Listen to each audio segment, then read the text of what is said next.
শহরের কোলাহল, ব্যস্ততা আর কংক্রিটের দেয়ালের গণ্ডি পেরিয়ে বেলপ্লেন স্টেট ফরেস্টে প্রবাসী বাংলাদেশিরা দিনটি কাটিয়েছেন হাসি, গল্প, গান ও মিলন মেলার মধ্য দিয়ে। আলহামদুলিল্লাহ অনেক ভালো লাগছে, কারণ নোয়াখালীর পিকনিক বরাবরই ভালো লাগে।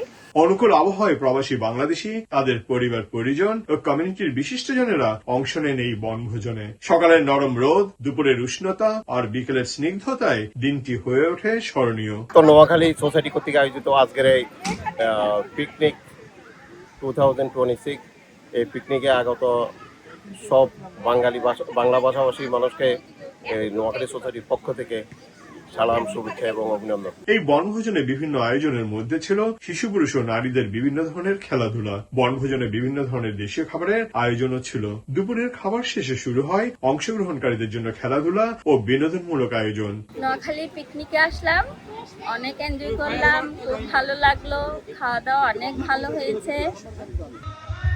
নোয়াখালী পিকনিকে আসার জন্য আপনাদেরকে অসংখ্য ধন্যবাদ।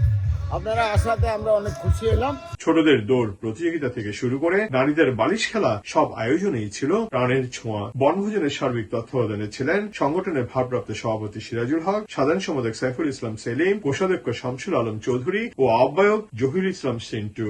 আমাদের নোয়াখালী সোসাইটি আজকের এই পিকনিকে সবাইকে অসংখ্য ধন্যবাদ আমাদের সাথে একত্রিত হওয়ার জন্য এবং সব প্রবাসী এখানে আজকে আনন্দ গণমুহূর্ত। অতিথিরা প্রবাসী এমন মিলন মেলার আয়োজনের ভূয়সী প্রশংসা করেন এবং ভবিষ্যতে এ ধরনের আয়োজন আরো বিস্তৃত করার আহ্বান জানান। এই পিকনিকে যারা সহযোগিতা করছেন তাদেরকে আন্তরিকভাবে ধন্যবাদ। আগামী বছর ইনশাল্লাহ আরো ভালো পিকনিক আমরা উপহার দিতে পারবো। আমাদের নোয়াখালী সোসাইটি কর্তৃক আয়োজিত আজকের পিকনিকে যথেষ্ট পরিমাণে আনন্দ উল্লাস শুরু করে সমাপ্ত হয়েছে।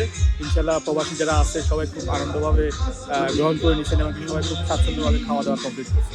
বৃহত্তর নোয়াখালী সোসাইটি অব নিউ জার্সির ভারপ্রাপ্ত সভাপতি সিরাজুল হক, সাধারণ সম্পাদক সাইফুল ইসলাম সেলিম বনভোজন সফল হওয়ায় সংশ্লিষ্ট সবাইকে ধন্যবাদ জানান। Subrata Chowdhury, ATV USA, new jersey, America.